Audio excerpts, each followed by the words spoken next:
नियम 72 के अनुसार उपापन संस्था के पास संविदा करने का निर्णय लेने से पहले किसी भी समय बोलियों को अस्वीकार करने का अधिकार सुरक्षित होता है। नियम 73 के अनुसार यदि उपापन संस्था परिस्थितियों में परिवर्तन के कारण कोई विषय वस्तु का उपापन नहीं करती है या कम करती है, तो बोली लगाने वाला कोई भी दावा यदि बोली दस्तावेज में दिया हुआ हो तो ही किया जा सकता है, यानी if allowed in bidding documents. अतिरिक्त मदों यानी एक्स्ट्रा आइटम्स का आदेश मूल संविदा के मूल्य के 5% तक दिया जा सकता है, जिसका उचित बाजार मूल्य प्रशासनिक विभाग द्वारा बनाए गए मार्गदर्शक सिद्धांतों के अनुसार उपापन संस्था द्वारा तय किया जाएगा। यदि बोली दस्तावेजों में अनुज्ञात किया जाए तो अतिरिक्त मात्रा के लिए आदेश संविदा में दी गई शर्तों और दरों पर दिए जा सकेंगे और मूल आदेश खुली प्रतियोगी बोलियों के आमंत्रण के पश्चात दिए जा सकेंगे। परिधान या पूर्णता कालावधि भी आनुपातिक रूप से बढ़ाई जा सकेगी। अतिरिक्त मात्राओं के लिए आदेश की सीमा निम्नानुसार होगी: वैयक्तिक मदों की मात्रा का 50% और संकर्मों की दशा में मूल संविदा के मूल्य का 50% और मूल संविदा के माल या सेवाओं के मूल्य का 50%। परंतु आपवादिक परिस्थितियों में और संविदा के अधीन परिकल्पित कार्य के विस्तार को बदले बिना संबंधित प्रशासनिक विभाग के पूर्व अनुमोदन से कोई उपापन संस्था मूल संकर्म के आदेश में यथा उपबंधित वैयक्तिक मदों की मात्रा के 50% से अधिक अतिरिक्त मात्रा का उपापन निम्नानुसार कर सकेगी। पहला, उपापन संस्था लेखबद्ध किए जाने वाले कारणों से पुनरीक्षित अपेक्षाओं के लिए सक्षम प्राधिकारी से पूर्व अनुमोदन प्राप्त करेगी। अतिरिक्त मात्राओं के लिए आदेशों की मात्रा के कारण जहां कहीं आवश्यक हो, उपापन संस्था सक्षम प्राधिकारियों से पूर्व और पुनरीक्षित तकनीकी, वित्तीय और प्रशासनिक मंजूरी अभिप्राप्त करेगी। दूसरा, इस प्रकार उपाप अतिरिक्त मात्राएं निष्पादित किए जाने वाले कार्य का भाग होंगी। तीसरा, मूल संविदा के मूल्य के 50% की सीमा किसी भी दशा में नहीं बढ़ाई जाएगी। धारा 25 और नियम 62 के अनुसार अगर बोली लगाने वाला धारा 7 के अनुसार क्वालिफाई ना हो या बोली दस्तावेजों में चाही गई अपेक्षाओं के अनुरूप ना हो या कोई मिथ्या सूचना देवे या रिश्वत देवे या निष्पक्ष प्रतियोगिता को प्रभावित करने वाला विरोधी हित यानी कॉन्फ्लिक्ट ऑफ इंटरेस्ट हो, तो उसको बोलियों से बाहर कर दिया जाएगा और पोर्टल पर अपलोड कर दिया जाएगा। धारा 26 और नियम 78 के अनुसार उपापन संस्था सफल बोली की स्वीकृति से पहले किसी भी समय बोली को रद्द कर सकती है और अगर सफल बोलीदाता एग्रीमेंट के लिए ना आए या कार्य संपादन प्रतिभूति जमा ना कराए या उपापन प्रक्रिया में बोलीदाता का दोष सिद्ध हो जाए तो उपापन प्रक्रिया को ही नहीं बल्कि संविदा को भी रद्द किया जा सकता है और भुगतान आदि को जब्त भी किया जा सकता है।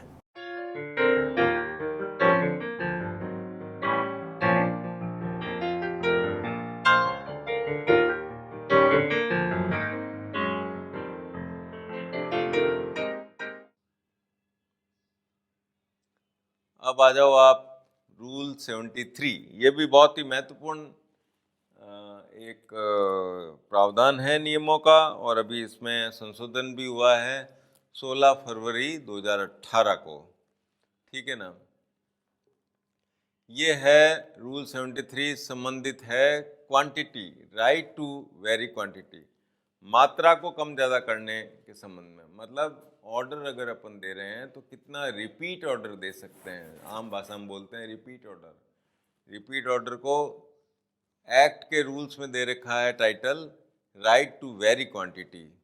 If PE doesn't procure anything or procures less than the quantity specified in the bidding document, the bidder shall not be entitled for any claim। ठीक है, हमने टेंडर किया 100 करोड़ का, हमने लिया नहीं 1 रुपये का भी, तो बिडर हमसे कुछ नहीं मांगेगा।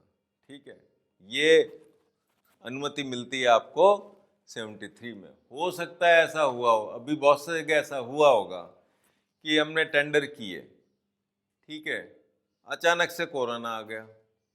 अब कोरोना आ गया तो सरकार का सारा पैसा जो है मेडिकल लाइन में चला गया।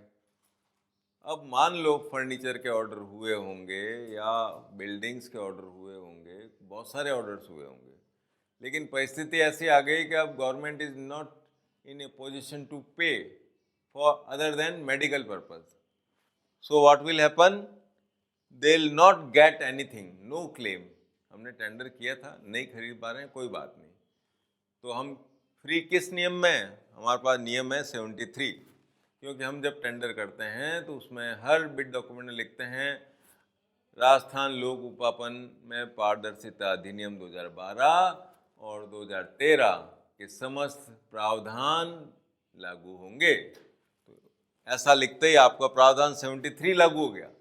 3 लागू होते ही मान लो ऐसी कोई परिस्थिति आ गई कि आप अब खरीद नहीं कर पा रहे हैं टेंडर अप्रूव होने के बाद भी, तो भी कोई बात नहीं, आपको बिडर जो है कुछ नहीं कह सकता। ठीक है, अब बात आती है एक्स्ट्रा आइटम की। ठीक है, एक्स्ट्रा आइटम क्या होते हैं? एक्स्ट्रा आइटम वो होते हैं जो आपके मूल टेंडर में होते ही नहीं हैं। मान लीजिए जी एक प्रोजेक्ट कर रहे हैं आप, उसमें बहुत सारे आइटम हैं, जैसे बिल्डिंग बनाते हैं मान लो, तो उसमें बहुत सारे आइटम होते हैं, गेट होता है, खिड़की होती है, रोशनदान होता है, बहुत सारी चीज़ें होती है। फॉर एग्जाम्पल रोशनदान जो है मूल उसके अंदर रह गया हो, ऐसे एग्जाम्पल दे रहा हूँ, रखता कोई नहीं है, फिर भी फॉर एग्जाम्पल कोई आइटम रह गया, जैसे रोशनदान हमने छोड़ दिया, तो क्या करेंगे? रोशनदान बना तो सकते हो, लेकिन उसकी कीमत जो है एक्स्ट्रा, वो एक्स्ट्रा आइटम हो गया, क्योंकि उसमें था ही नहीं। तो वो कितने परसेंट? 5% तक। ठीक है, और इसकी रेट जो है वो प्रशासनिक विभाग तय करता है एक्स्ट्रा आइटम की, ऐसा आइटम जो मूल आइटम में छूट गया हो। दूसरी चीज़ होती है एडिशनल क्वांटिटी, यानी रिपीट ऑर्डर। ये 50% तक इंडिविजुअल आइटम में और टोटल वैल्यू का भी 50% तक अलाउ है। ये वो आइटम हैं जो पहले से मौजूद होते हैं। फॉर एग्जांपल आप कोई बिल्डिंग बना रहे हैं, तो उसमें हो सकता है शुरू में 10 दरवाजे रखे हों, लेकिन आपको लगता है कि इतनी बड़ी बिल्डिंग है, 2 और चाहिए, तो दरवाजे पहले से हैं वहाँ पे, 2 और बना रहे हैं, तो उसकी कॉस्टिंग ऐसे आइटमों की कहाँ तक अलाउ है? 50% तक अलाउ है। 50% एडिशनल आइटम इंडिविजुअल आइटम तक, और 50% ही टोटल में अलाउ है। गुड्स और सर्विसेज में भी ये का ये है 50% of the value of goods and services. मान लो हम टीवी खरीद रहे हैं, ये टीवी मान लो 10,000 का है, ठीक है, और आपने 10 टीवी खरीदने हैं, तो कितना हो गया? 1 लाख का हो गया। ठीक है, 10,000 का एक टीवी और 10 टीवी खरीदना है, टोटल अमाउंट कितना हुआ? 1 लाख हो गया। अब आप कहोगे साहब हमको और खरीदने हैं, तो कितने खरीद सकते हो आप? 50,000 के और खरीद सकते हो। ठीक है ना, क्योंकि 50% of value of goods. 1 lakh तक के हमको टीवी खरीदने थे, 10-10 हज़ार के 10 टीवी खरीदने थे, 50% अलाउ करते हैं, इसलिए आप 1.5 लाख तक खरीद सकते हो। ठीक है, क्लियर? और ये सब कहाँ करोगे? जब आपने खुली निविदा का मेथड अपनाया हो, उस केस में ये सारे नियम लागू हैं।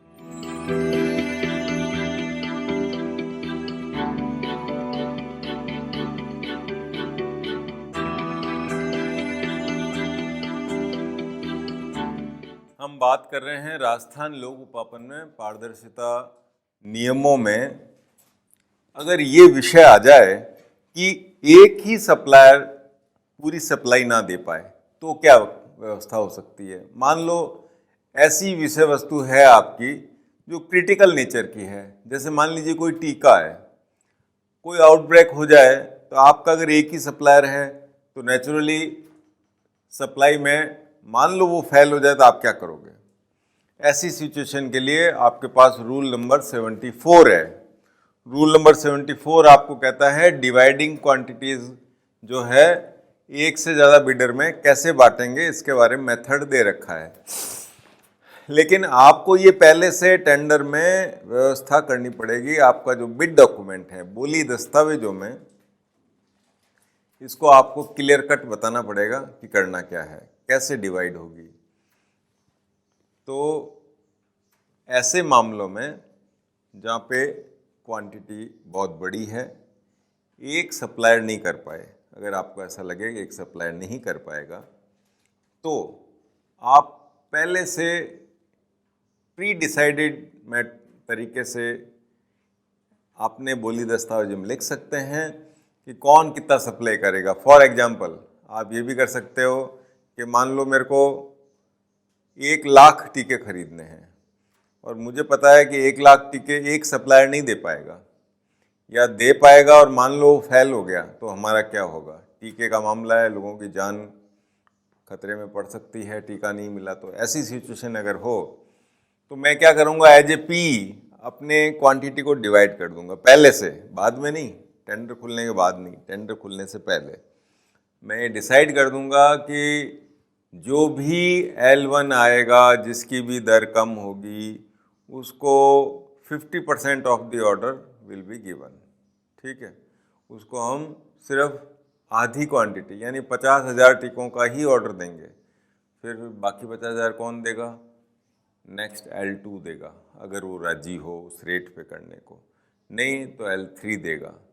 मतलब आप पहले से एक फार्मूला बना सकते हो, साहब L1 को मैं 60% दे दूंगा और पीछे बचा 40-40, तो L2 और L3 एंड सो ऑन जो भी आगे वाले बिडर्स होंगे उनको मैं 20-20% बांट दूंगा, अगर वो L1 की रेट पे काम करने को तैयार हुए तो। ये आपको पहले से डिज़ाइन करना है कि टेंडर की शर्तें क्या रहेगी, किस परसेंटेज पे उसको दिया जाएगा। ये हमको अलाउ करता है रूल 74, नियम 74। नियम 74 आपको इस बात के लिए अलाउ करता है, लेकिन ये बिल्कुल ट्रांसपेरेंट तरीके से होना चाहिए, इक्विटेबल इसकी नेचर होनी चाहिए। ठीक है, और पहले से आपके बिडिंग डॉक्यूमेंट में होना चाहिए, तो आप क्वांटिटी को डिवाइड कर सकते हैं। तो ये बात हो गई डिवाइडिंग क्वांटिटीज की।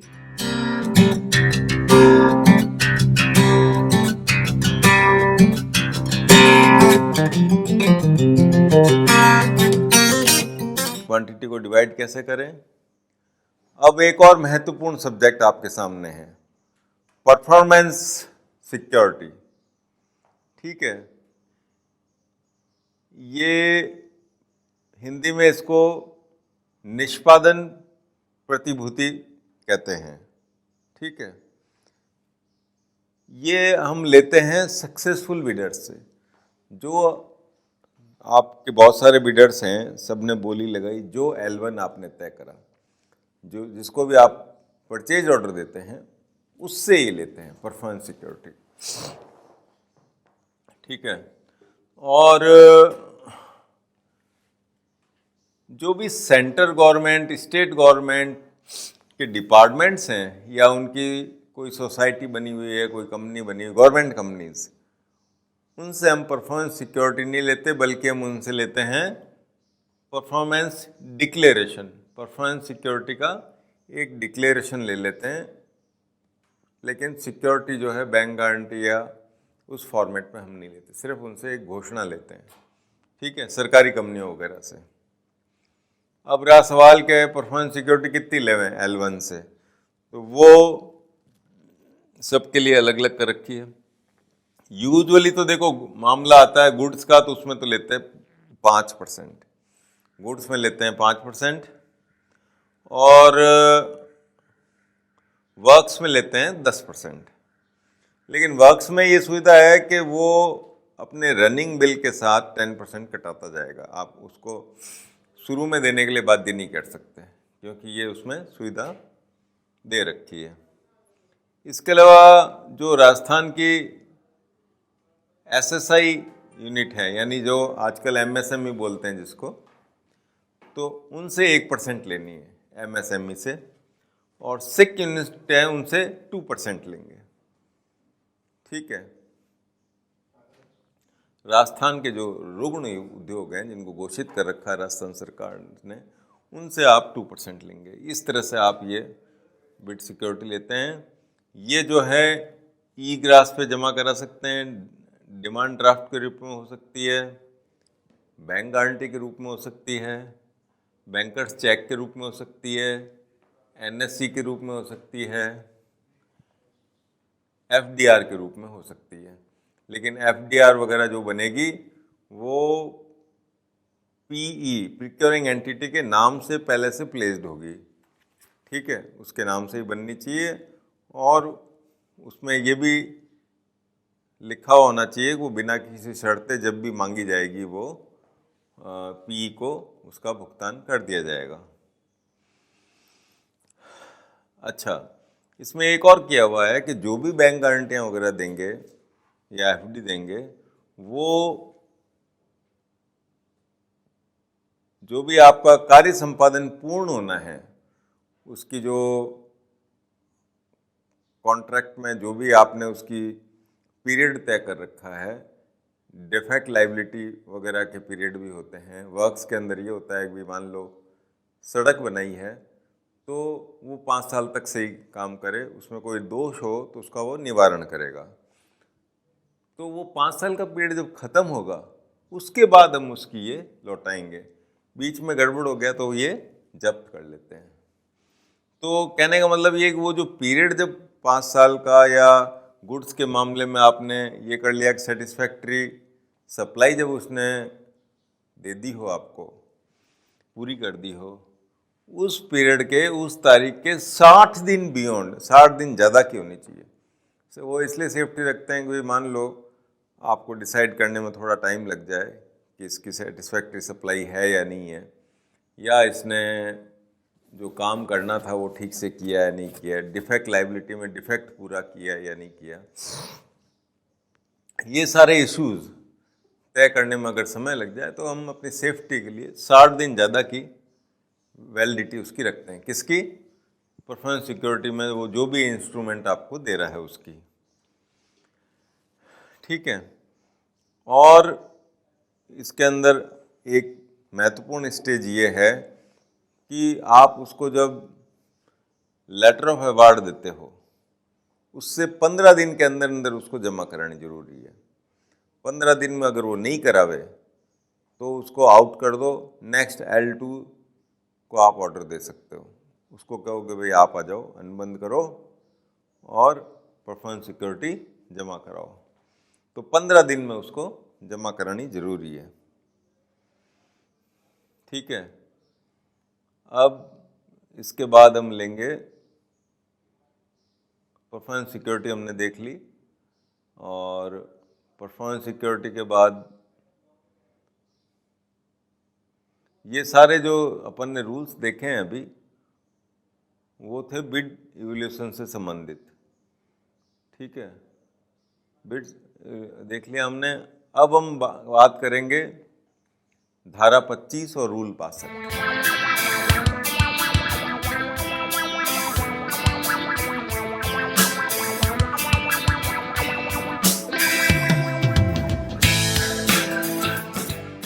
धारा 25 और rule 62, 62, section 25, rule 62, exclusion of bid. अब बोली से आप किसको बाहर निकाल सकते हो, किस किस को? इसमें धारा 25 में इन्होंने 5-6 आइटम गिना रखे हैं कि किस किस में आप बाहर निकालोगे। अगर वो क्वालिफाइड नहीं है in terms of section 7। Section 7 हमने पढ़ा था कि भाई मान लो वो दिवालिया ना हो, वो रिसीवर के अधीन ना हो, वगैरह वगैरह, वो जो शर्तें थी सेक्शन 7 में वो पूरी नहीं करता तो आप क्या करोगे? उसको बिड से बाहर निकाल दोगे, number 1। Number 2, if materially departs from the requirement oblique false information, या तो आपने जो शर्तें तय करी हैं वो शर्तें वो पूरी ना कर पा रहा हो, या फिर उसने कोई झूठी सूचना दी है तो भी आप उसको बाहर निकाल दोगे। कौन कह रहा है? धारा 25 कह रही है। ठीक है। एनी ग्रेटिफिकेशन, अगर कोई वो रिश्वत देने की कोशिश करे, आपको भ्रष्ट आचरण से प्रभावित करने की कोशिश करे, आप उसको बिड से बाहर निकाल दोगे। फिर अगला है conflict of interest materially affecting fair competition. ऐसा कोई कॉन्फ्लिक्ट ऑफ इंटरेस्ट हम डिटेल में पहले देख चुके हैं। किस किस में होता है? बहुत सारी बातों में हो सकता है। उनका भागीदार एक नहीं होना चाहिए, उनका लीगल रिप्रेजेंटेटिव एक नहीं होना चाहिए, वगैरह वगैरह। जो भी कॉन्फ्लिक्ट ऑफ इंटरेस्ट थे हमने पढ़ा है, वो अगर होता है तो फिर आप उसको बाहर निकाल देंगे। ठीक है। और जो भी आप कार्रवाई करेंगे वो क्या करेंगे? एक तो संबंधित को आप सूचित करेंगे कि भाई तेरे को बाहर निकाल दिया। फिर आप अपना जो पोर्टल है SPPP वाला, उसके ऊपर आप पब्लिश करेंगे। ठीक है। ये सब आपको व्यवस्था मिलती है धारा 25 में। सेम टॉपिक पे एक्सक्लूजन बिड्स में रूल 62 भी कुछ कहता है।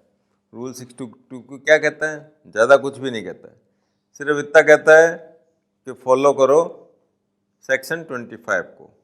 तो सेक्शन 25 हमने देख लिया। तो जो सेक्शन 25 कहता है वही रूल 62 कहता है। नो डिफरेंस, क्योंकि उसने कह दिया फॉलो द सेक्शन 22। तो ये तो बात हुई एक्सक्लूजन ऑफ बिड्स की।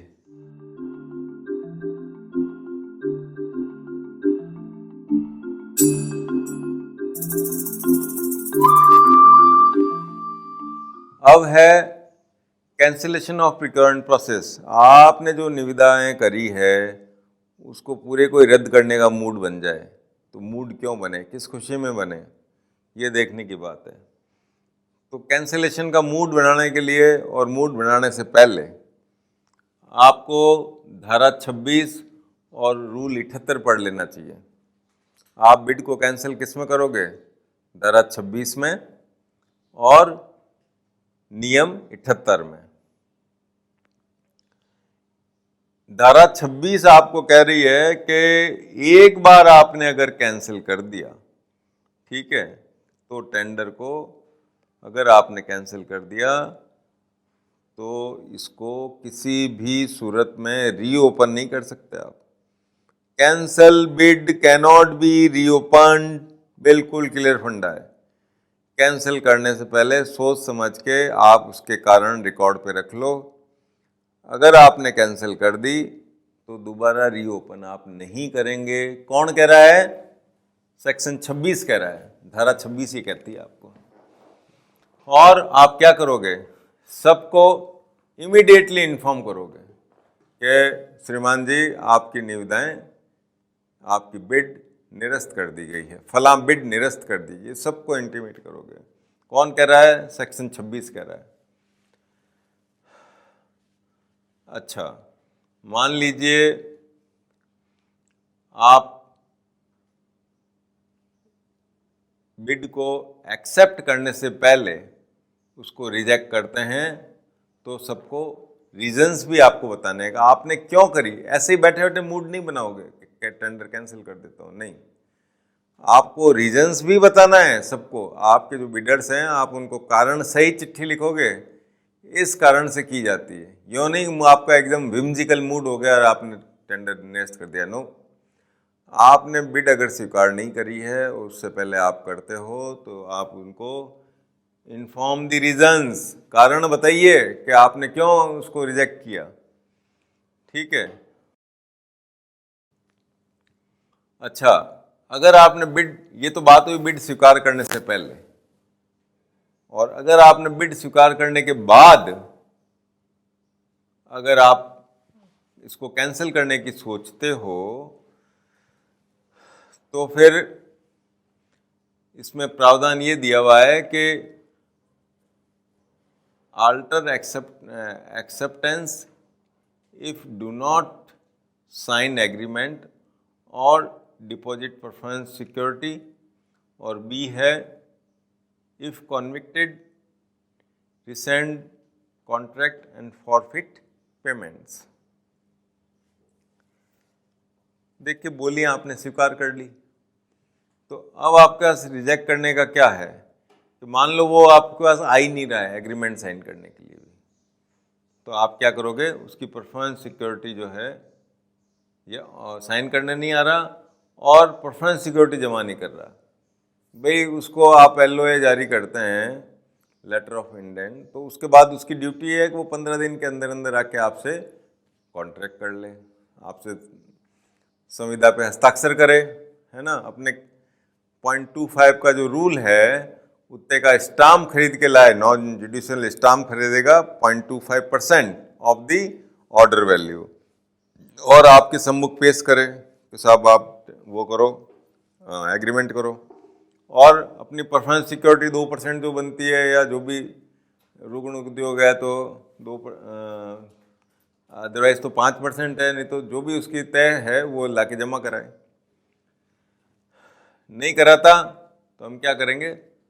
बिड कैंसिल कर देंगे एक्सेप्टेंस के बाद। अच्छा, या फिर पता चल जाए कि वो कन्विक्टेड है किसी मामले में, तो हम जो कॉन्ट्रैक्ट हो रखा है उसको रद्द कर देंगे और उसके पेमेंट को भी फॉरफिट कर देंगे। तो ये सारी व्यवस्थाएं हमको दे रखी है सेक्शन 26 में। और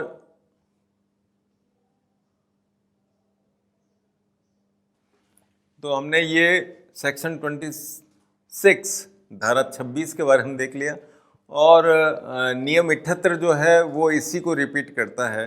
नियम 78 में सिर्फ ये कहा हुआ है कि एक बार अगर बोलियों को आपने रद्द कर दिया तो उसको आप रीओपन नहीं करोगे, बस इतना ही कहा है, और कुछ भी नहीं है। तो सेक्शन 26 और रूल 78 इतना ही कहते हैं, ठीक है।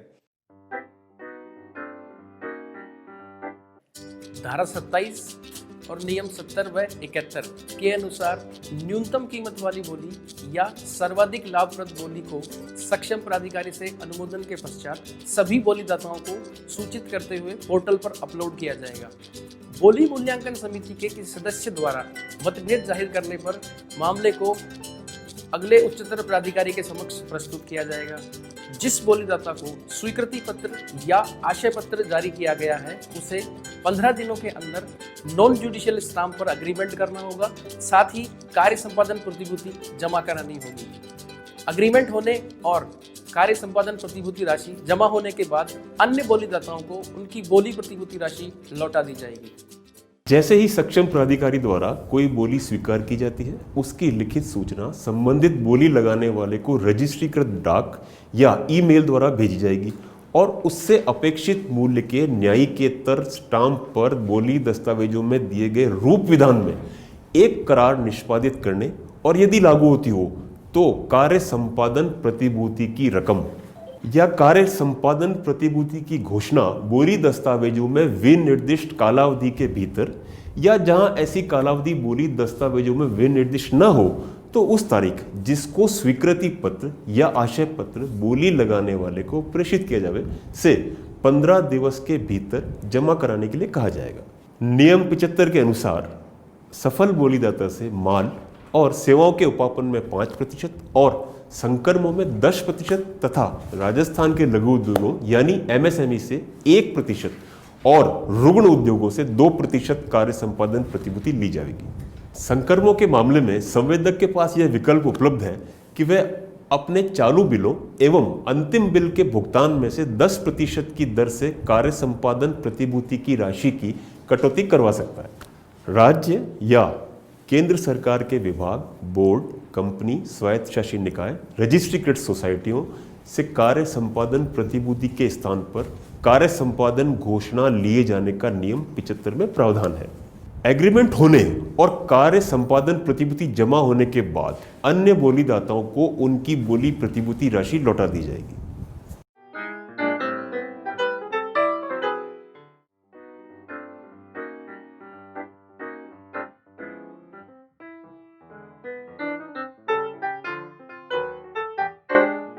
सेक्शन 27 और रूल 70 और 71, धारा 27 और नियम 70-71, ठीक है। अवॉर्ड ऑफ कॉन्ट्रैक्ट के बारे में देखो, दोनों ने हाथ मिला लिया है, इधर सेलर है इधर बायर है, दोनों का हाथ मिल गए हैं, मतलब कॉन्ट्रैक्ट हो गया है। देखो हाथ मिला रहे हैं, इट्स ए डील, ठीक है। ऐसे ही इंडिकेटिव हमने पिक्चर डाला है इसमें। तो आइडिया ये है कि जो ही बिड को एक्सेप्ट करते हो आप, है ना, और कॉन्ट्रैक्ट आप अवार्ड करते हो तो उसको आप लिखित में लेंगे।